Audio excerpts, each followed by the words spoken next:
now operates breweries in Benin, Lagos, and Aba. I'm now being joined by the Managing Director and Chief Executive Officer of the company, Mr. Peter Ndegwa, who will speak more to Guinness Nigeria's established and long-term commitment to Nigeria and, of course, Nigerians. Thank you very much for joining us on the program. Thank you for having me. Right. Now, tell me, what is responsible for the success of Guinness Nigeria? It's clear that Guinness Nigeria is a household name, whether that's at a corporate level or actually at a consumer level. I would say three things are responsible for its success so far. The first is commitment to long-term investment in Nigeria. We've been in this country for 65 years. Initially imported Guinness into this country. Then in 1962, we set up our first brewery here in Ikeja in Lagos. And we've never looked back since then. This was the interesting thing about the brewery was that this was the first brewery outside the British Isles.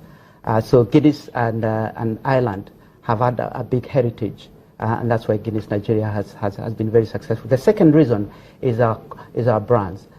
We are known as a consumer business that has great brands, develops brands, and also as an innovation powerhouse.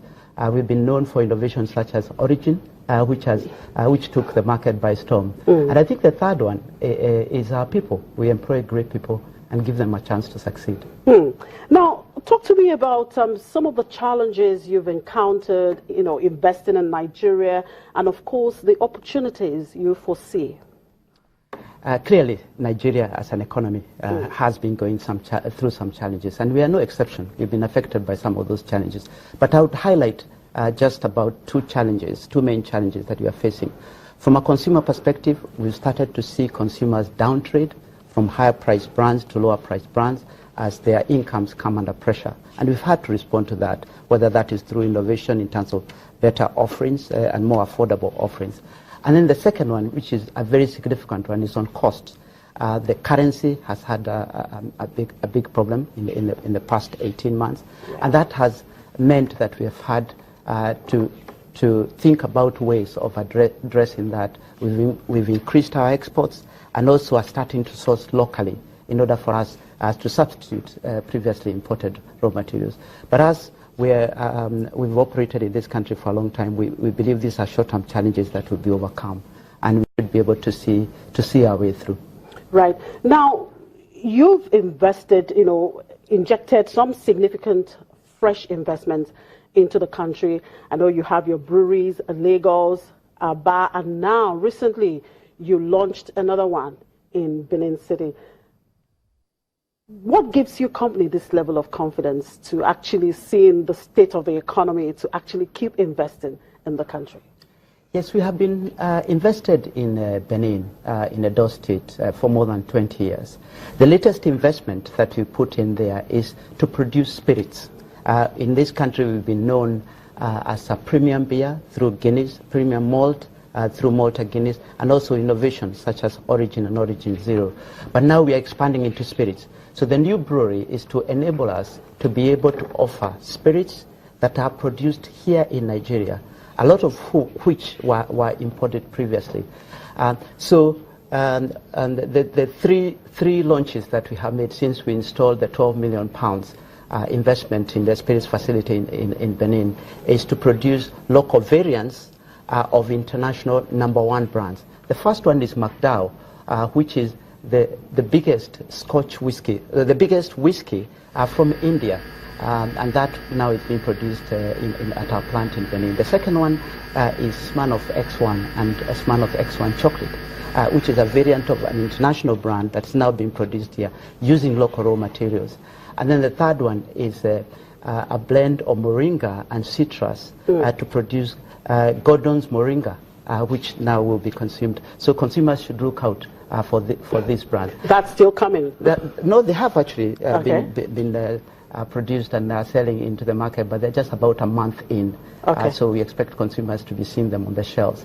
And this will make us a total beverage alcohol, where we are producing beer, non-alcoholic beverages, innovations such as Origin and spirits.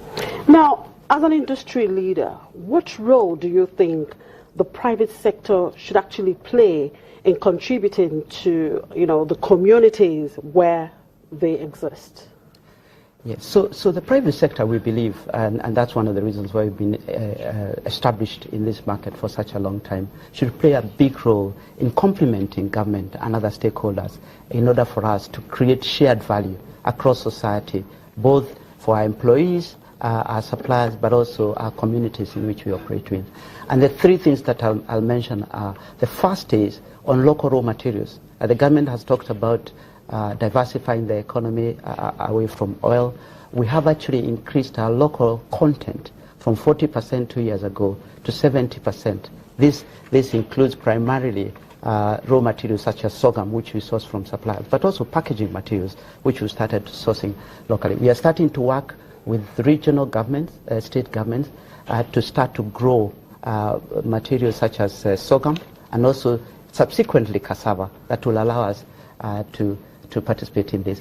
The second is actually on social investment. We have two big areas that we invest in the communities. The first is water, what we call a water of life. We have had more than 25 projects across the country that allow us to deliver water, clean drinking water, to communities that will not have had water.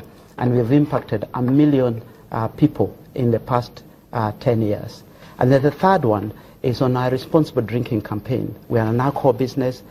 We market alcohol in a responsible way, and we've taken that responsibility very seriously. We've partnered with a number of players in the market, such as the FRSC, in driving responsibility to ensure that there's no drink and driving, and also in ensuring that people understand the role that alcohol can play responsibly in the society.